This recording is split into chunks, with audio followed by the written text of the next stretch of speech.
पृथ्वीनारायण शाहको जन्मजयन्ती मनाउन आज सार्वजनिक बिदा। कान्तिपुर समाचारमा आज प्रधानमन्त्री पुष्पकमल दाहाललाई विश्वासको मत दिएर प्रमुख प्रतिपक्षको भूमिका गुमाएको भन्दै नेपाली कांग्रेसको आलोचना। माघ 5 गते हुने सभामुखमा ककसले दावी गरिरहेका छन्। नदीजन्य स्रोतको अवैध दोहन रोक्न मापदण्ड विपरीतका क्रसर उद्योग बन्द गरिँदै ब्याङ्कले दिने शेयर कर्जा निरन्तर घट्दो। अन्तर्राष्ट्रियमा भारतको उत्तराखण्ड राज्य स्थित धार्मिक सहर जोशीमठ आसपासको जमिन वर्षेनी 2.5 इन्च भाँसिँदै र खेलकुदमा श्रीलङ्का विरुद्धको पहिलो ओडिआईमा भारत 67 रनले विजयी। नमस्कार, अब मुख्य समाचार। आज पृथ्वी जयन्ती। राष्ट्र निर्माताका रूपमा सम्झना गरिँदै सार्वजनिक बिदा दिने निर्णय न्यूनतम साझा कार्यक्रममै समेटिएकोमा सत्ता गठबन्धनभित्रै विरोध। प्रधानमन्त्रीले पाए झण्डै 100% मत।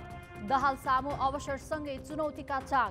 सरकारलाई समर्थन गरेर प्रमुख प्रतिपक्षको हैसियत गुमाएको भन्दै कांग्रेसको आलोचना। अवैध रूपमा सञ्चालित 250 भन्दा बढी क्रसर उद्योग बन्द। नदीजन्य स्रोतको अवैध दोहन रोक्ने प्रयास। मापदण्ड पूरा गर्नेलाई प्रशासनले सञ्चालन गर्न दिने। भारतको उत्तराखण्ड राज्य स्थित धार्मिक सहर जोशीमठ र आसपासको जमिन वर्षेनी 2.5 इन्च भाँसिँदै क्षति रोक्न भूमि भाँसिएर चर्किएका घरहरू भत्काइने। र म्यान्चेस्टर युनाइटेड चार्ल्टन एथलेटिकलाई 3-0 गोलले पराजित गर्दै लिग कपको सेमी फाइनलमा प्रवेश। लेस्टरलाई हराएको न्युकासल पनि अन्तिम 4मा।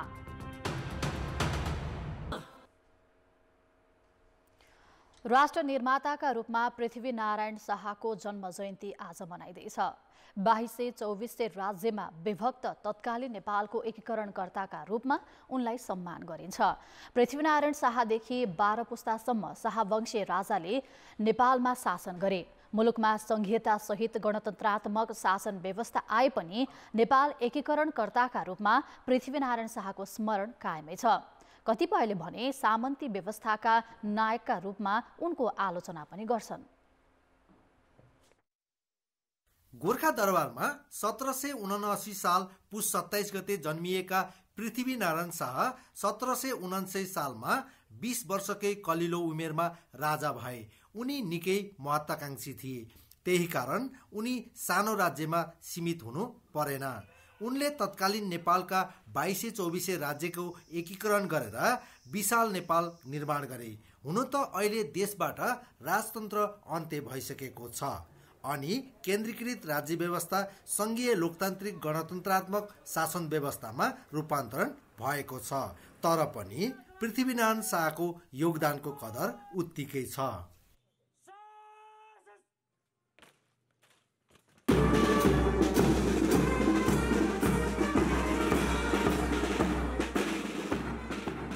पृथ्वीनारायण शाहले 2224 राज्यहरू जुन टुक्रिएका राज्यहरू थिए, यी विखण्डित भइरहेका थिए, कमजोर राज्य थिए।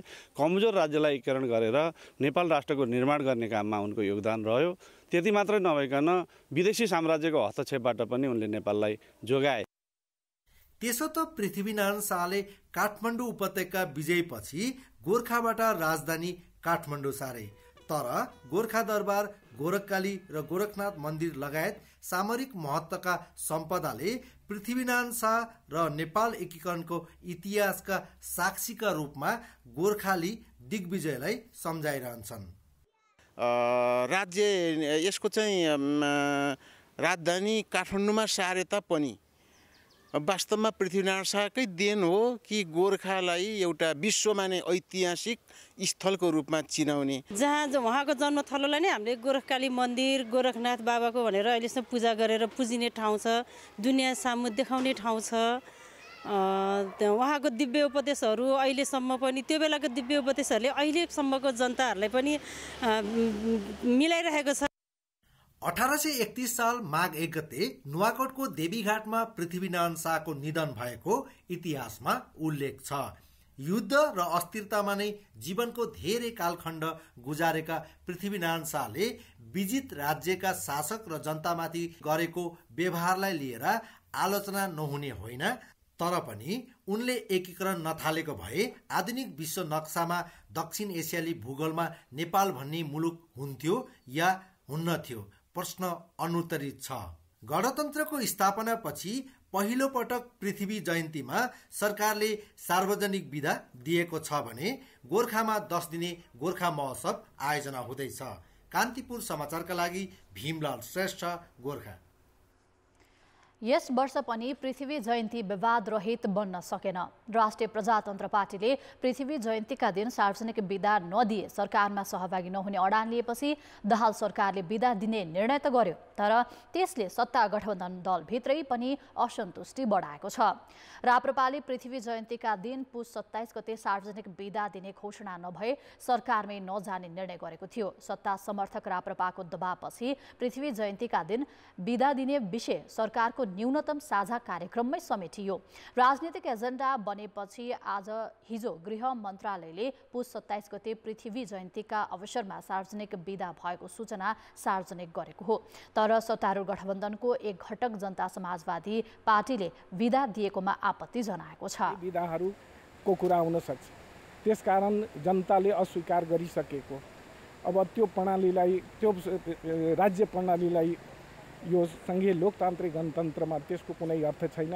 अब बिदै कुनै राजाको नाममा, कुनै व्यक्तिको नाममा दिँदा त्यो सरकारको कुरा आउँछ, तर नीति र एजेन्डामा, नीति र कार्यक्रममा समावेश गर्नु त्यसको कुनै अर्थ छैन। पृथ्वीनारायण शाह थिए, त्यसकारणले नेपाल भन्ने राष्ट्र छ, नेपाल भन्ने राष्ट्र छ र अनि हामी नेपाल भन्ने राष्ट्रको सांसद छौँ, कोही मन्त्री छौँ, कोही प्रधानमन्त्री छौँ, कोही राष्ट्रपति छौँ। त्यसकारणले जसले नेपाली नाम र पहिचान दियो, नेपाल भन्ने राष्ट्र दियो, उसको सम्झनामा एक दिन बिदा गर्नु, राष्ट्रिय दिवस मनाउनु कसैले पनि हिंसाबोध गर्नु हुँदैन। सशस्त्र सङ्घर्षकै बेलादेखि तत्कालीन माओवादी पार्टीले सामन्तवादको अवशेष भन्दै शाहवंशी राजाहरूको स्मृति, जयन्ती लगायतका दिवसको विरोध गर्दै आएको थियो। अहिले माओवादी नेतृत्वको सरकार भएकै बेला पृथ्वी जयन्ती मनाउन बिदा दिने निर्णय गरिएको छ। तर गणतन्त्र घोषणापछि माओवादी लगायतका अन्य दलको दबावमा यस्ता सार्वजनिक बिदा कटौती गर्ने निर्णय गरिएको थियो। राप्रपालाई खुसी पार्न अहिले माओवादी नेतृत्वको सरकारले पृथ्वी जयन्तीका दिन बिदा दिन सहमत भएको हो। शाहवंशी राजा पृथ्वीनारायणलाई केहीले एकीकरणकर्ता भनेर प्रशंसा गर्छन् भने केहीले निश्चित धर्म र समुदाय विशेषको हित मात्र गरेको भन्दै विरोध गर्ने गरेका छन्। पृथ्वी जयन्तीका दिन सार्वजनिक बिदा नै दिनुपर्ने भए राजनीतिक लेनदेनको विषय नबनाएर निश्चित विधि र प्रक्रिया अपनाउनु पर्ने विज्ञको सुझाव छ। प्रधानमन्त्री पुष्पकमल दाहालले विश्वासको मत पाएका छन्। पुस 10 गते प्रधानमन्त्री नियुक्त भएका दाहालले प्रतिनिधि सभामा विश्वासको मत पाएका हुन्। प्रतिनिधि सभाको हिजोको बैठकमा उपस्थित 270 सांसद मध्ये 268 जनाले प्रधानमन्त्री दाहालको पक्षमा मतदान गरेका हुन्। राष्ट्रिय जनमोर्चा र नेमकिपाका 2 सांसदले मात्रै दाहालको विपक्षमा मत दिए।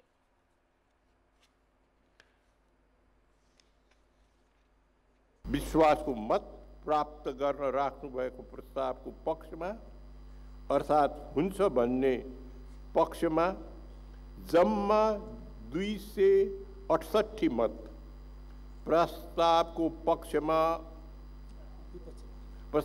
विपक्षमा अर्थात् हुन्न भन्ने पक्षमा जम्मा 2 मत र प्रस्तावको मत भिन्न भन्ने पक्षमा जम्मा 0 मत परेको छ। 275 सदस्यीय प्रतिनिधि सभामा हिजो 5 सांसद भने अनुपस्थित थिए।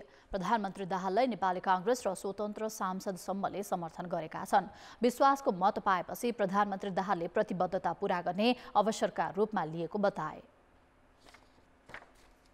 जिम्मेवारीको कुरा हो, यो एउटा चुनौतीको कुरा पनि हो, तर मैले जे प्रतिबद्धता व्यक्त गरेको छु ती प्रतिबद्धता पूरा गर्ने एउटा ठुलो ऊर्जा पनि यसले दिएको छ। मलाई लाग्छ आउने दिनमा हामीले प्रस्तुत गरेका प्रतिबद्धता अनुसार कामहरू अगाडि बढ्ने। कांग्रेस महामन्त्री विश्वप्रकाश शर्माले असन्तुष्टि हुँदाहुँदै पार्टीको निर्णय मान्नु परेको बताए, तर संसद प्रतिपक्ष विहीन नभएको उनको भनाइ छ। घरजम छँदाखेरि प्रेम टुट्यो, डिभोर्स भइसकेपछि माया बस्यो भने जस्तो खालको अवस्था चाहिँ आज संसदमा भयो, देखियो। नेपाली कांग्रेस पार्टीभित्र फरक विचारहरूको बीचबाट एउटा निर्णय भयो। विचारमा फरक, तर निर्णयको पालनामा फेरि नेपाली कांग्रेस पार्टी एक ठाउँमा उभियो। यसैबीच सभामुखको निर्वाचनका लागि माघ 5 गतेको मिति तोकिएको छ। माघ 3 गते संसद सचिवालयको महासचिवले निर्वाचन तालिका सार्वजनिक गर्नेछन्। प्रतिनिधि सभाको अर्को बैठक माघ 5 गते बिहान 11 बजे बस्नेछ। प्रधानमन्त्री पुष्पकमल दाहालले विगतको भन्दा यसपटक आफ्नो कार्यकाल फरक हुने बताएका छन्। प्रतिनिधि सभाको बैठकमा विश्वासको मत माग्दै प्रधानमन्त्री दाहालले सरकारहरू फेरिरहने तर जनताको जीवनस्तर नफेरिने निराशाजनक चित्र अब बदल्न आवश्यक रहेको बताए। उनले आफू र आफ्नो सरकार सङ्कल्पबाट नडगमगाउने र ढिलासुस्ती स्वीकार्य नहुने बताए।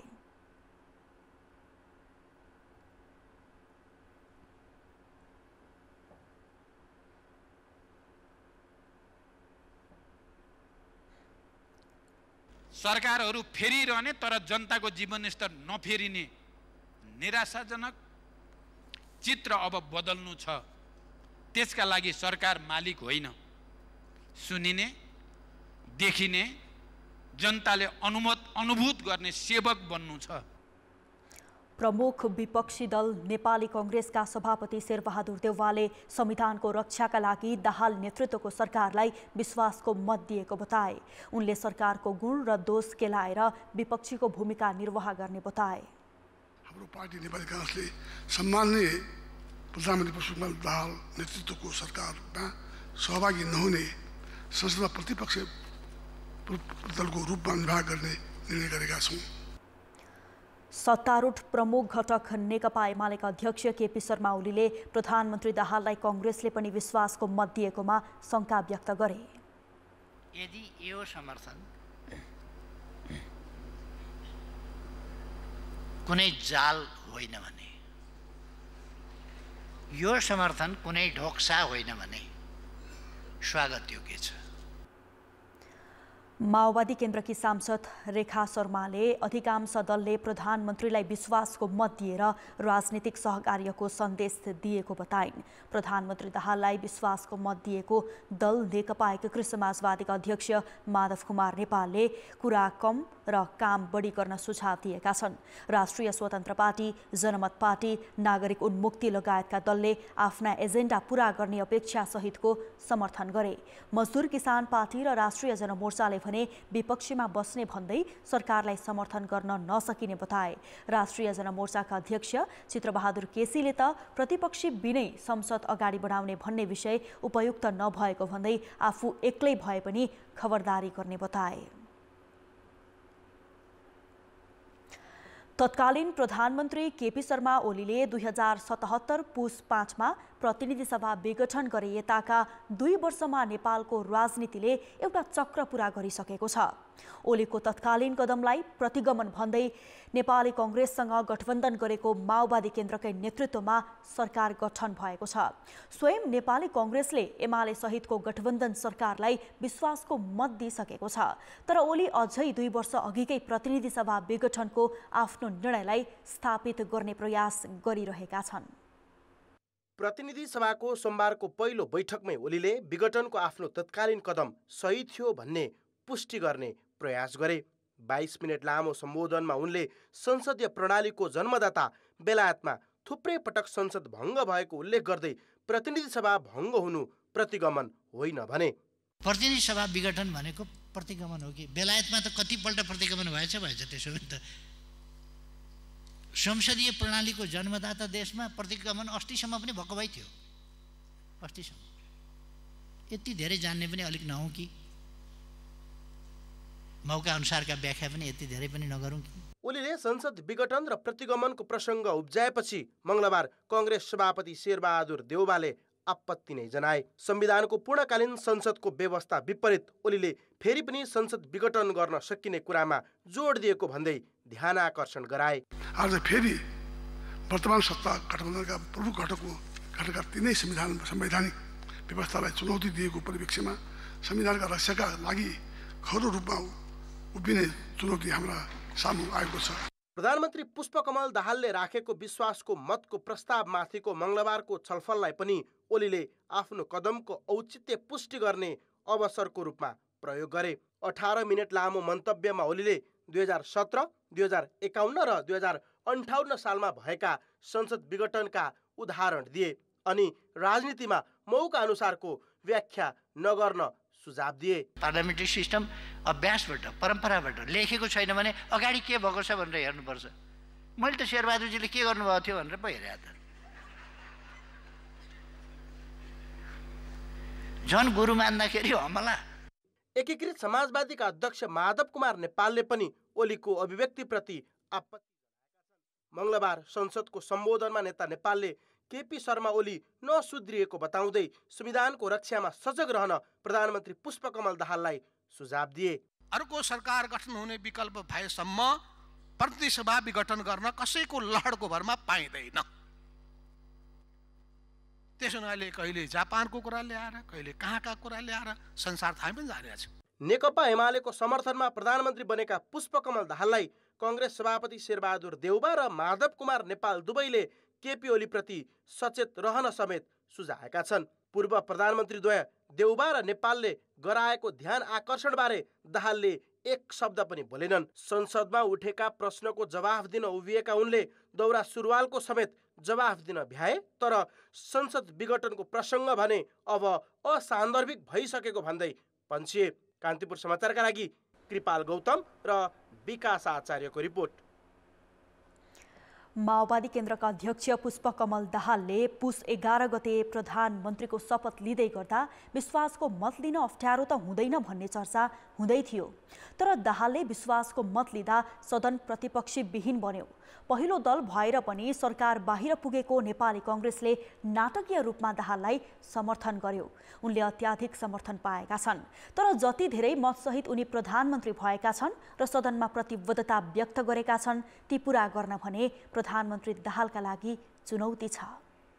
पुस 10 गते बालुवाटार बैठकमा कुरा नमिलेपछि बालकोट पुगेर गरेको नयाँ गठबन्धनदेखि प्रधानमन्त्रीको शपथ लिने समयमा पनि पुष्पकमल दाहालको हाउभाउले उनी कति दबावमा थिए भन्ने प्रष्टै देखिन्छ। बल्ल तल्ल बहुमत जुटाएर सरकारको नेतृत्व गर्न पाएका दाहालले विश्वासको मत लिँदासम्म सदन नै प्रतिपक्षी विहीन भयो। तर यो भन्दैमा उनी हौसिहाल्नुपर्ने अवस्था भने छैन, किनकि प्रधानमन्त्री दाहालका अगाडि चुनौती नै चुनौती छन्। पहिलो चुनौती त आफूमाथिको बहुमतलाई कायम राखेर अगाडि बढ्नु हो। कुनै पनि पदमा सौदाबाजी भएको अवस्था होइन। कांग्रेस प्रतिपक्षमै बसेर चाहिँ प्रभावकारी प्रतिपक्षको भूमिका निर्वाह गर्छ। जुन न्यूनतम कार्यक्रम बनाएर चाहिँ हामी जुन अगाडि बढेका छौँ त्यसलाई सबैको समर्थन प्राप्त हुँदैछ। यसबाट चाहिँ हामीले विगत नदोहोर्याउने, आगामी दिनमा सबैलाई विश्वासमा लिएर अगाडि बढ्ने, देश र जनताको पक्षमा दृढतापूर्वक काम गर्ने जुन जनादेश हामीलाई प्राप्त छ त्यो पनि हाम्रा सहकार्यका निम्ति आवश्यक छ। सहकार्य संवाद सहमतिबाट अगाडि बढ्दाखेरि नै हामी अगाडि बढ्न सक्छौँ। फरक पृष्ठभूमि र मुद्दा बोकेका गठबन्धन दलको चित्त बुझाउन अप्ठ्यारो हुन सक्छ। आफ्नो एजेन्डा जुन हाम्रो सिएमपीमा पनि आएको छ त्यसमा चाहिँ कसरी काम हुन्छ त्यो काम हेर्दै त्यसको पर्फर्मेन्स हेर्दै नै हामीले चाहिँ सरकारको कामको मूल्याङ्कन गर्दै त्यसमा फिडब्याक दिने हो। प्रधानमन्त्रीजीले आज जसरी बहुमत पाएर प्रधानमन्त्री हुनुभएको छ उहाँले सम्पूर्ण चुनौतीहरू चाहिँ उहाँले पुरा गर्नुहुन्छ। चुनौती र अवसरलाई ब्यालेन्स गर्दै यसको महत्त्व बुझ्दै अगाडि बढ्ने हो भने यो अबको 5 वर्ष यो कार्यकालमा धेरै गर्न सकिने मैले देखेको छु। संसदको पहिलो दल कांग्रेसले विश्वासको मत दिए पनि प्रतिपक्षमा बसेको छ। 275 सदस्यीय प्रतिनिधि सभामा माओवादी केन्द्रका जम्मा 32 सदस्य छन्। त्यसकारण पनि उनी सधैँ जोखिममा छन्। अर्कोतर्फ सरकार बनाउन मुख्य भूमिका खेलेको एमाले र अध्यक्ष केपी शर्मा ओलीले देखाएको सक्रियताले दाहालमाथि अर्को दबाव देखिन्छ। गठबन्धनका न्यूनतम साझा कार्यक्रम बनाउनेदेखि सार्वजनिक गर्ने बेलासम्मको ओलीको सक्रियताले दाहाललाई खुलेर काम गर्न सहज देखिँदैन। राजनीतिक रूपमा कांग्रेसले दाहाललाई दिएको समर्थनमाथि ओलीले देखाएको चासो र आफूले गरेको संसद विघटन ठिक थियो भन्ने तर्कले पनि दाहाललाई जुनसुकै बेला अप्ठ्यारो पर्न सक्छ। त्यसो त प्रधानमन्त्री दाहालले गर्नुपर्ने काम पनि धेरै छन्। खस्किदो अर्थतन्त्रमाथि उठाउनु यो सरकारको मुख्य चुनौती हो। अर्कोतर्फ सधैँ भन्दै आएको शान्ति प्रक्रियाका काम टुङ्गोमा पुर्याउने प्रतिबद्धता पनि सहजै पुरा हुन सक्ने स्थिति छैन। तेस्रो पटक प्रधानमन्त्री बनेका दाहालका अगाडि यो काम गर्नै पर्ने दबाव छ। संसदलाई प्रभावकारी बनाउँदै आवश्यक कानुन निर्माणमा प्रधानमन्त्रीले निर्वाह गर्ने भूमिकाले पनि सरकारको सफलता र असफलता मापन गर्नेछ। त्यति मात्र होइन, प्रधानमन्त्री दाहालले आफ्ना हरेक जसो सार्वजनिक कार्यक्रममा सुशासनको कुरा उठाइरहेका छन्। त्यसलाई पुरा गर्न राजनैतिक व्यक्ति वा प्रधानमन्त्री र मन्त्रीले चाहेर मात्र पनि सम्भव छैन। प्रशासनिक संरचनामा ठूलो समस्या छ। त्यसलाई चिरेर अगाडि बढे मात्रै अहिलेका समस्या समाधान हुन सक्छन्। यस्ता चुनौतीको सामना गर्न प्रधानमन्त्री दाहालले प्रत्येक पाइलामा चलाखीपूर्ण निर्णय नगरी सम्भव देखिँदैन।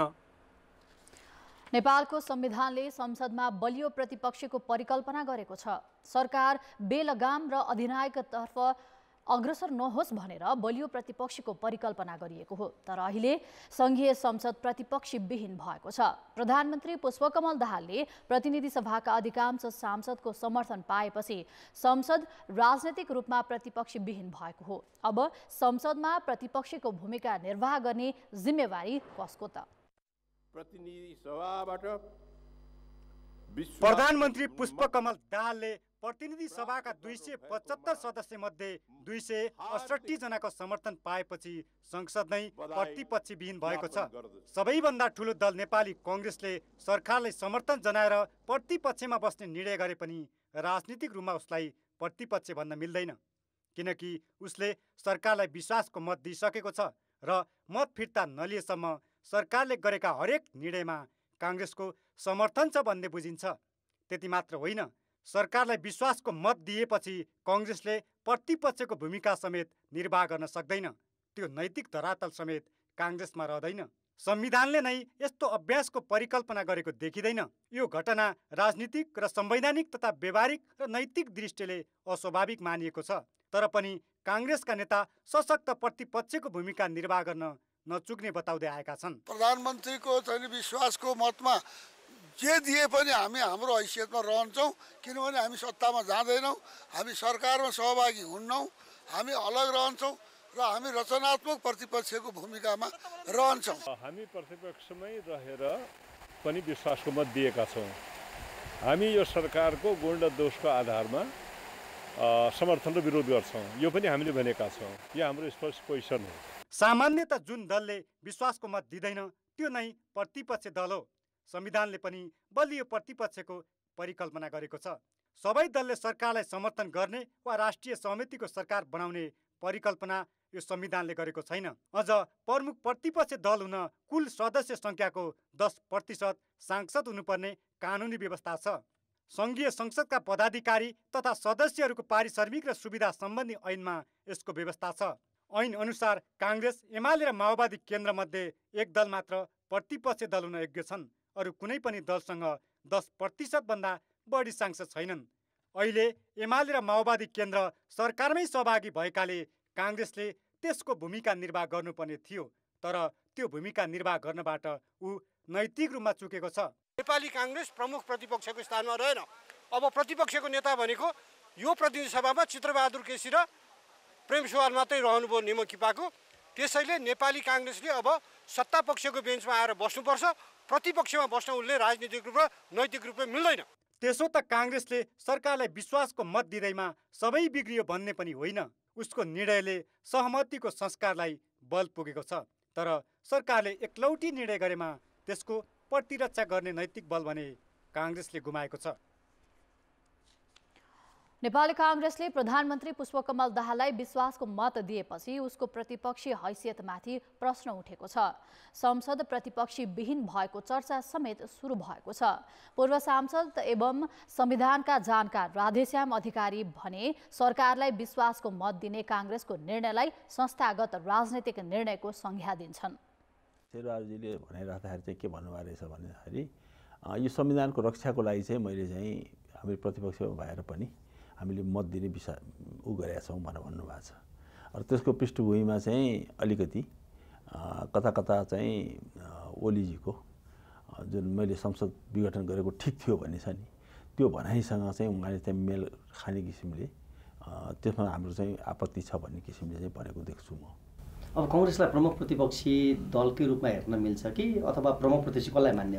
अब त्यो कुराको निर्क्योल कसले गर्ने कि कानुनमा स्पष्ट हुनु पर्यो होइन। कानुनमा स्पष्टता छैन।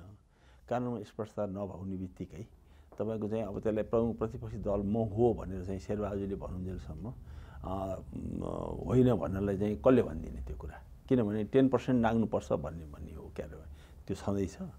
अब म प्रतिपक्षी दलकै भूमिकामा म बस्छु भनेर उहाँले भन्नुभएको छ। प्रतिपक्षी दलको भूमिका चाहिँ काङ्ग्रेसको रहन्छ कि रहन्न भनेर चाहिँ अब मोरल क्वेसन्सहरू आफ्नो ठाउँमा होला, तर के छ भन्नुहुन्छ भन्दाखेरि कानुनले चाहिँ स्पष्टसँगले प्रतिपक्षी दल होइन भनेर नभन्ने र उसले आफूलाई प्रतिपक्षी दल ठान्ने अवस्थामा चाहिँ कसले होइन भन्ने त्यो चाहिँ समस्या छ। एउटै सग्लो मत त छैन काङ्ग्रेसभित्र हेर्नुहोस्। तैपनि अब चाहिँ काङ्ग्रेसको अब चाहिँ संस्थागत निर्णय नै हो, संस्थागत निर्णयलाई चाहिँ हामीले अन्यथा भन्ने चाहिँ अवस्था छैन भन्ने मलाई लाग्छ। अब जनमत ब्रेकपछि समाचारमा पुनः स्वागत छ। आलोपालो नेतृत्व विवाद, सत्तापक्षीय सांसदको व्यवस्थापन र हस्ताक्षर सङ्कलनमा ढिलाइ भएपछि लुम्बिनी प्रदेशमा मुख्यमन्त्रीको दाबी पेश भएन। आलोपालो मुख्यमन्त्री बन्नुपर्ने माओवादी केन्द्रको अडान र दाबी पेश गर्नु अघि नै प्याकेजमा मन्त्रालय र संसदीय समितिका सभापतिको भागभण्डा टुङ्ग्याउनुपर्ने साना दलको मागले लुम्बिनीमा मुख्यमन्त्रीको दाबी पेश हुन नसकेको हो। शक्ति बाँडफाँडमा सहमति हुन नसकेपछि अन्तिम समयमा सत्ता गठबन्धनले आज मात्रै दाबी पेश गर्ने निर्णय गरेको हो। अहिले उहाँ नेतृत्वसँग कुराकानी गरेर फर्किनु भएको छ र चाहिँ माओवादी केन्द्रभित्र रहेको समस्याको कारणले यो चाहिँ खास गरी आज दाबी पेश गर्ने कुरा चाहिँ रोकिएको होइन। लुम्बिनीमा एमालेका लीला गिरीले आज 1 बजेभित्र प्रदेश प्रमुखको कार्यालयमा सरकार गठनको दाबी पेश गर्नेछन्। त्यस्तै सुदूरपश्चिम प्रदेश सरकारको मुख्यमन्त्रीमा एमालेले आज नै दाबी पेश गर्ने भएको छ। आलोपालो सरकारको नेतृत्व गर्ने एमाले र माओवादी बीच भएको सहमति अनुसार पहिलो चरणमा एमाले नेतृत्व गर्नेछ। मुख्यमन्त्रीमा एमाले संसदीय दलका नेता राजेन्द्र रावलले दाबी पेश गर्दैछन्। हामी सँगै छौँ। हामी माथि केन्द्रमा अझै देख्दैछौँ कि सम्भवतः समाजवादीहरूले पनि केन्द्रीय सरकारलाई सपोर्ट गर्दैछ। हामी आह्वान गर्छौँ, मित्रहरू आउनुहोस्, एकताको यो बन्धनमा हामी सँगै बसौँ। उता मध्य प्रदेशमा मुख्यमन्त्रीका लागि जनता समाजवादी पार्टीको नेतृत्वमा मङ्गलबार नै दाबी पेश गर्ने भनिए पनि सत्ता साझेदार दलबीच सहमति नहुँदा पेश भएन। केन्द्रीय समीकरण अनुसार मध्य प्रदेशमा मुख्यमन्त्री जसपालाई दिने सहमति भए पनि मन्त्रालय बाँडफाँडमा कुरा नमिलेपछि आज मात्रै दाबी पेश हुने भएको छ। यसैबीच गण्डकी प्रदेशका मुख्यमन्त्री खगराज अधिकारीले पुस 29 गते विश्वासको मत लिने तय भएको छ।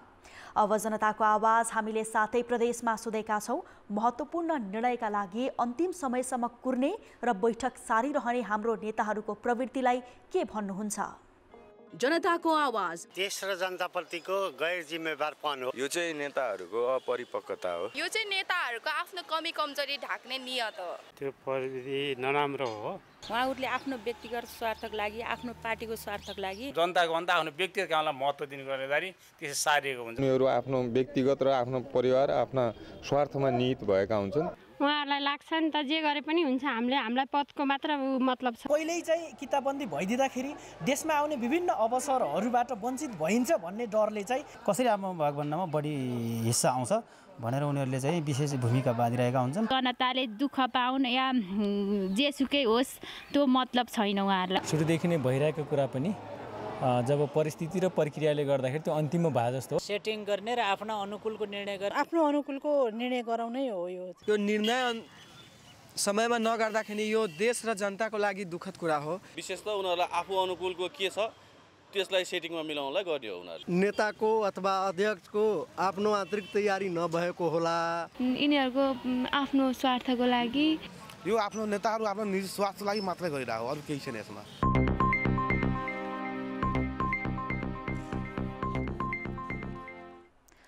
गृह मन्त्रालयले नवीकरण नगरेका र मापदण्ड वितरित सञ्चालन भएका देशैभरिका क्रसर उद्योगको नियमन थालेसँगै अधिकांश अवैध क्रसर उद्योग बन्द भएका छन्। संघीय वा प्रदेश सरकार परिवर्तन हुनासाथ अवैध ढुङ्गा खानी तथा क्रसर उद्योगहरूलाई सरकारी मापदण्डको दायरामा ल्याउने भन्दै पटक पटक मापदण्ड तोक्ने, अनुगमन गर्ने र त्यसलाई निरन्तरता नदिने चलन नयाँ भने होइन। गृह मन्त्रालयले क्रसर उद्योगहरूलाई सरकारी मापदण्डको दायरामा ल्याउनु भन्दै माताहातका जिल्ला प्रशासनलाई आदेश दिएपछि सबैभन्दा धेरै धादिङका 171 उद्योग बन्द भएका छन्। जिल्ला प्रशासन कार्यालयले दर्तासँगै नवीकरण गरी सरकारी मापदण्डभित्र रहेर उद्योग सञ्चालन गर्नुपर्ने भन्दै वैध तथा अवैध रूपमा सञ्चालन हुँदै आएका क्रसर उद्योगमा रोक लगाएर छानबिन थालेको छ। उद्योगलाई बन्द गर्नको लागि हामीले प्रहरीहरूलाई समेत परिचालन गरेका छौँ र सबै पालिकाहरूलाई सो अनुसार परिपत्र गरेर फलोअप गरेको अवस्था पनि रहेको छ।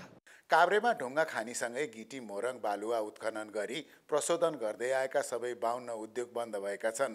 पूर्वको मोरङमा 3वटा क्रसर उद्योगलाई सामान्य जरिवाना गरेर छाडिएको छ। मकवानपुर, चितवन, रूपन्देही र कैलालीका केही उद्योगहरू पनि बन्द भएका छन्। अवैध उद्योगमाथि कारबाही थालेर नियमन प्रक्रिया बढाउनु पर्नेमा राजनीतिक र सरकारी संरक्षणमा नदी दोहन गर्दै आएका अवैध क्रसर उद्योग सञ्चालकहरूलाई नवीकरण गरेर सञ्चालन गर्न सक्ने छुट गृह मन्त्रालयले दिएको छ।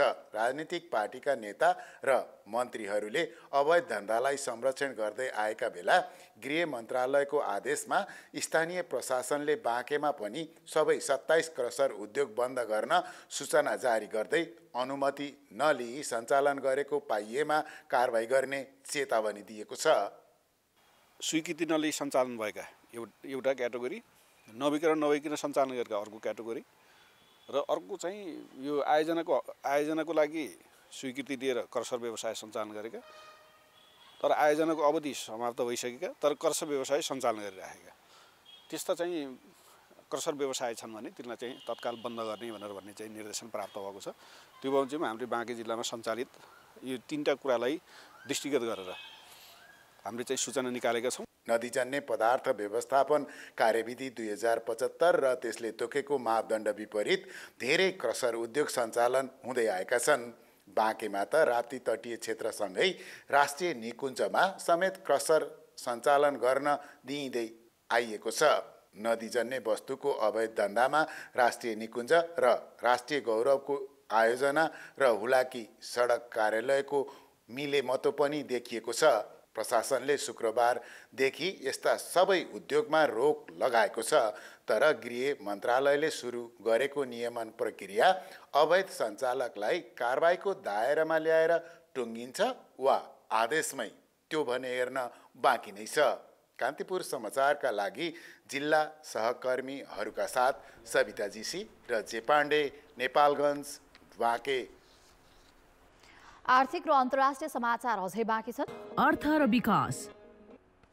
ब्याङ्कहरूले शेयरमा प्रवाह गर्ने ऋण निरन्तर घट्दै गएको छ। गत वर्षको असारमा 1 खर्ब 6 अर्ब रुपियाँ लगानी रहेकोमा निरन्तर घटेर अहिले 75 अर्ब 96 करोडमा सीमित भएको छ। गत वर्ष राष्ट्र ब्याङ्कले एकै संस्थाबाट 4 करोड र समग्र ब्याङ्किङ प्रणालीबाट 12 करोडभन्दा बढी शेयर कर्जा लिन नपाइने नीति लिएपछि यस्तो कर्जा घट्न थालेको हो। त्यसपछि सुस्ताएको शेयर बजारमा ब्याङ्कहरूले लगानी गर्न चाहेनन्। राष्ट्र ब्याङ्कका अनुसार गत असारसम्ममा 80 अर्ब रहेको यस्तो लगानी कार्तिक मसान्तसम्म थप 4 अर्ब 54 करोडले घटेको थियो। तर सोही अवधिमा घर जग्गाको कारोबार सुस्ताए पनि सो क्षेत्रमा 7 अर्ब 77 करोडले कर्जा बढेको थियो। शेयरमा पनि विशेष गरी 25 देखि 50 लाख वर्गको कर्जा र 1 अर्ब 62 करोडले घटेको छ। बजार घटेका बेलैमा धितो राखेको शेयरको पनि मूल्य घटेपछि ब्याङ्कले बाध्यात्मक रूपमा शेयर बेचिदिएकाले कर्जा घटेको हो। एसेट चाहिँ घटेको हुन्छ, उनीहरूको सम्पत्ति घटेको हुन्छ। त्यो अवस्थामा फेरि घट्दाखेरि मार्जिन कल पनि भएको कारणले उनीहरूले लोन चाहिँ फिर्ता गर्नुपर्ने हुन्छ र घटेको कारणमा मान्छे कोही चाहिँ बरो गर्न चाहिँ त्यति उत्साहित हुँदैन। अनि अर्को इन्ट्रेस्ट रेटको कुरा पनि छ। मार्केट घट्ने, इन्ट्रेस्ट रेट बढ्ने, त्यसले पनि डिस्करेज गर्यो। सीमित व्यक्तिले मात्र शेयर कर्जा ठूलो मात्रामा प्रयोग गरेको भन्दै राष्ट्र ब्याङ्कले शेयर कर्जाको सीमा तोकेको थियो। तर बजार घटेकाले साना खालका कर्जा पनि पछिल्लो समय बढेको देखिँदैन। समाचार अझै बाँकी छन्। खेलकुद समाचार। कान्तिपुर खेलकुद समाचारमा स्वागत छ। नेपाल T20 लिगको उपाधिका लागि लुम्बिनी अल स्टार्स र विराटनगर सुपर किङ्स भिड्दैछन्। यो खेल आज मध्याह 12 बजे ट्यु मैदानमा हुनेछ। जारी प्रतियोगितामा यी दुई टिमको तेस्रो पटक भेट हुन लागेको। अघिल्ला दुवै भेटमा लुम्बिनीले बाजी मारेको थियो।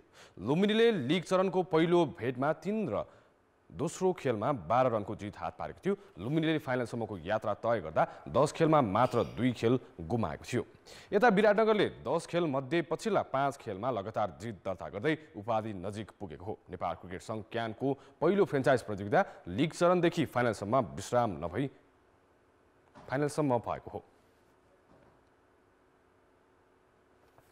भारतले पाउनाटोले श्रीलङ्का विरुद्धको पहिलो एकदिवसीय अन्तर्राष्ट्रिय खेल 67 रनले जितेको छ। भारतको जितमा विराट कोहलीले शतकीय पारी खेले। गुवाहाटीमा भएको खेलमा टस हारेर पहिले ब्याटिङमा आएको भारतले निर्धारित 50 ओभरमा 7 विकेट गुमाएर 373 रनको विशाल योगफल बनाएको थियो। ओपनर द्वय रोहित शर्मा र शुभम गिलले 143 रनको साझेदारी गरी टिमलाई शानदार सुरुवात दिलाएका थिए। कप्तान समेत रहेका रोहितले 83 रनको पारी खेले भने शुभमले 70 रन बनाए। त्यसपछि मैदान प्रवेश गरेका कोहलीले 87 बलमा 113 रनको शतकीय पारी खेले। यो उनको एकदिवसीय अन्तर्राष्ट्रिय फर्मेटमा लगातार दोस्रो शतक हो। 34 वर्षीय कोहलीले यसअघि गत डिसेम्बरमा बङ्गलादेश विरुद्धको अन्तिम एकदिवसीय खेलमा शतकीय पारी खेलेका थिए। उनको करियरको यो 73औं शतक हो। कोहलीको यो फर्मेटमा भने 45औं शतक हो। कासुन राजिताले 3 विकेट हात पारे। जवाफमा उत्रेको श्रीलङ्काले निर्धारित 50 ओभरमा 8 विकेट गुमाएर 303 रन बनायो। फाथुम निशङ्काले 72 रनको अर्धशतकीय पारी खेले। कप्तान दासुङ सानाकाले 88 बलमा 108 रनको शतकीय पारी खेल्दै टिमलाई आशा दिलाएका थिए। तर अन्य खेलाडीले उत्कृष्ट प्रदर्शन गर्न चुक्दा अन्तिम ओभरमा 98 रन आवश्यक परेको थियो, जुन असम्भव बन्यो। उमरान मलिकले 3, मोहम्मद सिराजले 2 विकेट हात पारे। यो जितपछि भारतले 3 खेलको सिरिजमा 1-0 को अग्रता बनाएको छ। दोस्रो खेल बिहिबार हुनेछ। भारतले यसअघि श्रीलङ्का विरुद्धको 3 खेलको T20 सिरिज 2-1 ले जितेको थियो। English premier league club Manchester United league कपको सेमिफाइनलमा प्रवेश गरेको छ। युनाइटेडले लिग 1 क्लब चार्ल्टन एथलेटिकलाई 3-0 गोलले हराएको हो। ओल्ड ट्राफोर्डमा भएको खेलमा एन्टोनी मार्सेलले गरेको गोलसँगै घरेलु टोली युनाइटेडले अग्रता बनायो। 23औं मिनेटमा फ्रेडले दिएको पासमा एन्टोनीले उत्कृष्ट गोल गरेका हुन्। चार्ल्टन 9000 दर्शक लिएर ओल्ड ट्राफोर्ड पुगेको थियो। दोस्रो हाफमा भने गोल गर्न युनाइटेडलाई अन्तिम समय पुग्न पर्यो। 90औं मिनेटमा मार्कस रासफोर्डले गोल गरी युनाइटेडको अग्रता दोब्बर बनाए। थप समयको चौथो मिनेटमा रासफोर्डले व्यक्तिगत दोस्रो गोल गरी टिमको जित सुनिश्चित बनाएका हुन्। रासफोर्डले लगातार 6औं खेलमा गोल गरेका हुन्। जारी सिजन उनको गोलको संख्या 15 पुगिसकेको छ। यस्तै न्युक्यासल युनाइटेडले लेस्टर सिटीलाई 2-0 गोलले हरायो। प्रिमियर लिगको तालिकाको तेस्रो स्थानमा रहेको न्युक्यासलले घरेलु मैदान सेन्ट जेम्स पार्कमा भएको खेलमा दुवै गोल दोस्रो हाफमा गरेको हो। 50 वर्षपछि पहिलो उपाधि उचाल्ने लक्ष्यमा रहेको न्युक्यासलका लागि ड्यान बर्नले 60औं र जोलिन्टन कोलीले 72औं मिनेटमा गोल गरेर टिमको जित सुनिश्चित बनाएका हुन्। जेमी भार्डीले लेस्टरका लागि 2 गोल गर्ने सुनौलो मौका खेर फाले। साबिक विजेता बहराइन अरेबियन गल्फ कपको सेमिफाइनल नजिक पुगेको छ। समचरणमा लगातार दोस्रो जित हात पार्ने क्रममा बहराइनले कतारलाई 2-1 गोलले पराजित गर्यो। इराकको बसरा स्थित अल मिना ओलम्पिक रङ्गशालामा बहराइन 1-0 गोलले पछि परेको स्थितिबाट खेलमा फर्किएको हो।